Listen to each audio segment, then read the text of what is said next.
राम राम जी मेरे दोस्तों। जय रामराज आवाहन मिशन। आओ चलो रामराज की यात्रा पर एक और चर्चा करते हैं। आज है चर्चा प्रजातंत्र के विषय में। एक बार मेरी किसी से चर्चा हो रही थी तो हुआ कि भाई मेट्रो देखो कितनी बढ़िया, बिल्कुल भ्रष्टाचार मुक्त बनी है। व्यवस्थाएं ऐसी हैं कि भ्रष्टाचार संभव ही नहीं है। चारों ओर फेंसिंग, प्रवेश या निकास बिना टिकट के संभव नहीं। मैंने कहा भाई बिल्कुल सही बात है। यही सिद्ध करता है कि यहाँ भी, भारत में भी, भारत के लोगों के बीच में भी भ्रष्टाचार मुक्त रहना संभव है। बस नीयत होनी चाहिए। अगर नीयत होगी तो व्यवस्थाएं संभव हो जाती हैं, और अगर व्यवस्थाओं में गुंजाइश रखी जाएगी तो भ्रष्टाचार तो भाई होगा ही होगा। अब आओ इस बात पर विचार कर लेते हैं कि नीयत अच्छी कैसे हो, या नीयत अच्छी क्यों नहीं होती है। इसके बारे में ऐसा है कि आज के समाज में जो हमारे व्यवस्थापक हैं वो हैं नेता, समाज के शासक हैं। और वो कितना ही भ्रष्टाचार कर लें या भ्रष्टाचारी हो जाएं, जो शायद उनकी ज़रूरत या मजबूरी हो गई है, कोई फ़र्क पड़ता ही नहीं है। वे और आगे एवं और आगे बढ़ते ही रह सकते हैं। क्यों? क्योंकि उन्हें किसी न किसी बड़ी पार्टी की मदद एवं सह मिल ही जाती है, और यह बड़ी पार्टी उनको नेता बनाने एवं चुनाव जीतने में उनकी मदद करती है तथा उन नेताओं को अपने हिसाब से चलाती है। अब मैं समझता हूँ कि राजनीतिक पार्टियाँ हैं ही क्यों? क्या केवल नेताओं का व्यापार करने के लिए, नेताओं की दुकान, नेताओं की खरीद फरोख्त के लिए? बस यही जड़ है भ्रष्टाचार की। अगर राजनीतिक पार्टियाँ ना हों तो शायद भ्रष्टाचार रहेगा ही नहीं। ये सिर्फ मोनोपोली बनाने का प्रयास करती हैं, कुछ और नहीं। ये प्रजातंत्र कहाँ रहने देती हैं? समाज का, जनता का उचित प्रतिनिधि कहाँ आने देती हैं? प्रत्याशी से तो चुनावों का सरोकार ही खत्म कर देती हैं। सही या सच कहा जाए तो प्रजातंत्र वास्तविक प्रजातंत्र को ख़त्म कर देती हैं। सही मायने में तो प्रजातंत्र यह है कि जगह जगह पर जनता के प्रतिनिधि चुने जाएं, और वे अपने प्रतिनिधि को चुनें तथा ये सब मिलकर प्रशासन पर नियंत्रण रख तथा प्रजा के अनुकूल नियम नीतियां बनवाएं तथा प्रजा के हित के लिए कार्य करें। प्रजा का हित, अपनी प्रजा की हर ज़रूरत का ख्याल रखें।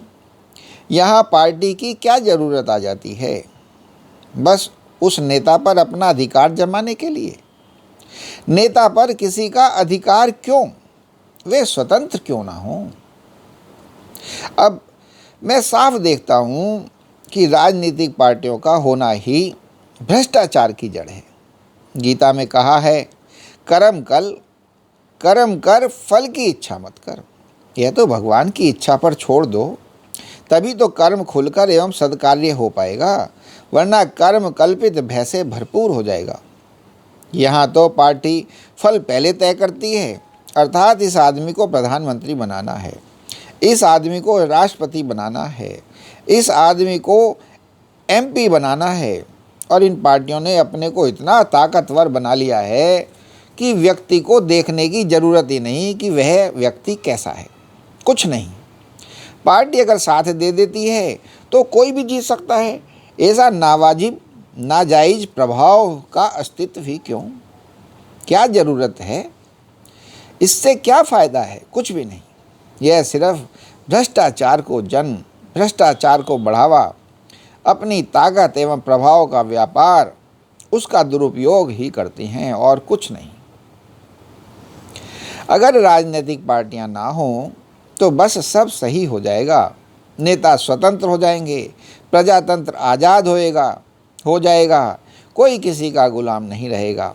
बस व्यवस्थाएं भी सही होना शुरू हो जाएंगी, क्योंकि नेताओं का मकसद अपनी पार्टी को खुश करना नहीं, पार्टी अध्यक्ष की आज्ञा मानना ना रहकर प्रजा के दुख दूर करना, प्रजा को सुखी करना हो जाएगा। क्योंकि चुनाव स्वतंत्र हो जाएंगे, जीतेगा वही जिसको प्रजा चाहेगी, जो प्रजा के दुखों को दूर करेगा वही सच्चा हितैषी होगा। चाहे वो वार्ड मेंबर हो, चाहे विधायक हो, चाहे सांसद हो, चाहे मंत्री हो, चाहे प्रधानमंत्री हो, चाहे राष्ट्रपति हो।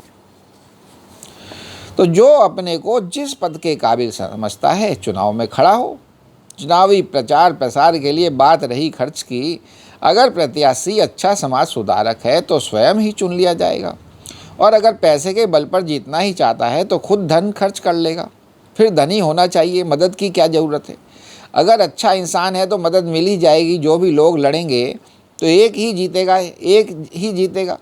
चिंता की कोई बात नहीं है, बिल्कुल साफ है। चुनाव आज़ाद होने चाहिए, पार्टियों के गुलाम नहीं। सब कुछ धीरे धीरे स्वयं ही पारदर्शी, निर्मल, सच्चा एवं सद हो जाएगा।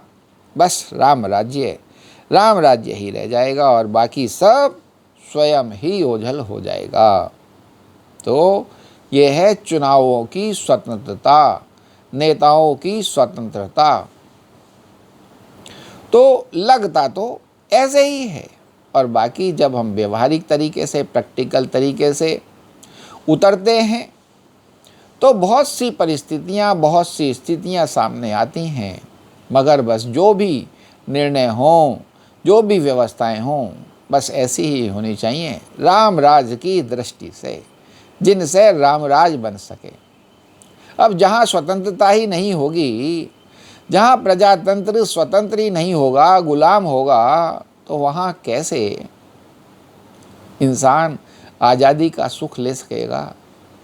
कैसे इंसान सुख शांति पूर्वक रह सकेगा? कैसे इंसान इस जीवन का आनंद ले सकेगा? तो देखें, सोचें, विचारें, और यथासंभव ही कर सकते हैं। जितना ज़्यादा से ज़्यादा संभव हो विचारें, और व्यवस्थाओं को ऐसी व्यवस्थाएं बनवाएं जिनसे कि रामराज बन सके। जय श्री राम।